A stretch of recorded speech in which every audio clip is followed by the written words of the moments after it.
തൊഴിലാളികൾക്കിടയിലുള്ളവരോട് എനിക്ക് വീണ്ടും റിക്വസ്റ്റ് ചെയ്യാനുള്ളത്, ഇരിക്കുന്ന കൊമ്പ് മുറിക്കരുത്, ഇത് 0 ടിക്കറ്റ് എന്നുകൊണ്ട് വേറെ ആരും കൊടുക്കരുത്. അപ്പോൾ അങ്ങനെ തിരക്ക് അമിതമായിട്ട് വരുമ്പോൾ ക്യൂ നിൽക്കുക, ക്യൂ നിന്നിട്ട് 1 by 1 ആയിട്ട് കയറുക. എല്ലാവരും സഹകരിക്കുക, യാത്രക്കാരെല്ലാവരും സഹകരിക്കണം. തീർച്ചയായിട്ടും നമ്മൾ വളരെ ഗൗരവത്തോടെ പരിശോധിക്കുന്നു. മാത്രമല്ല, ആദ്യത്തെ ചില ദിവസങ്ങളിൽ ചിലർക്ക് തെറ്റുപറ്റി എന്നൊക്കെ പറഞ്ഞിട്ടുള്ളൊരു എക്സ്ക്യൂസ് ഉണ്ടായിരുന്നു. അത് പിന്നെ അതൊരു പുതിയൊരു കാര്യമല്ലേ. പക്ഷെ ബോധപൂർവം ആരും ഇത് ചെയ്യരുതെന്ന് ഞാൻ അവരോട് വീണ്ടും അഭ്യർത്ഥിക്കുകയാണ്. ഇരിക്കുന്ന കൊമ്പ് മുറിക്കരുത്. അതുകൊണ്ട് ഇത് ചെയ്യുന്നത് നമ്മുടെ തൊഴിലാളികളല്ലേ.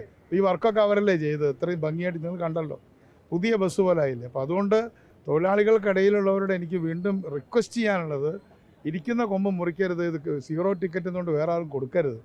കാരണം ഗവൺമെൻറ് വളരെ ബുദ്ധിമുട്ടിയാണ് ഫിനാൻഷ്യലി ഇത് ചെയ്യുന്നത്. അതിനിയും തുടരാൻ തന്നെയാണ് പോകുന്നത്. പക്ഷേ ഇനിയും അങ്ങനെ ചെയ്താൽ കർശന നടപടികൾ അതൊന്നും ഇപ്പോൾ ഡിസ്കഷനിലില്ല.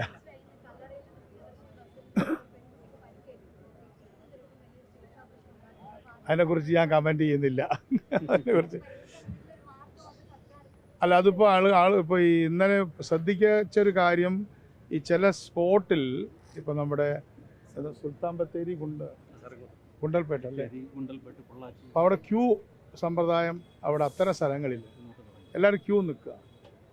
അങ്ങനത്തെ തിരക്ക് വരുമ്പോൾ എല്ലാ സ്ഥലത്തും അല്ല പറയണേ, അങ്ങനെ ക്യൂ. അത് KSRTC MDക്ക് ഞാൻ ഇൻസ്ട്രക്ഷൻ കൊടുത്തോ അത്?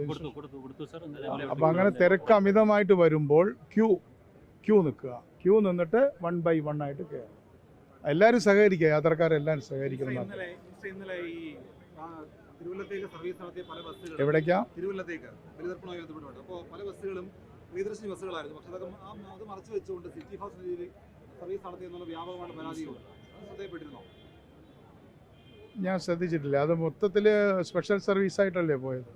പ്രിയദർശിനി ബസ്സുകളായിരുന്നു, അത് മറച്ചു വെച്ചിട്ട് ഇപ്പം സിറ്റി ഫാസ്റ്റ് രീതിയിലാണ് പോയതാണ്. എനിക്കറിയില്ല.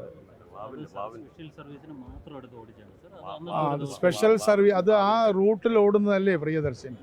ഇതിപ്പോൾ സ്പെഷ്യലാണല്ലോ, കർക്കിടകവാവ് സ്പെഷ്യലല്ലേ. വളരെ ഭംഗിയായിട്ടാണ് കർക്കിടകവാവിന് നമ്മൾ ചെയ്തത്.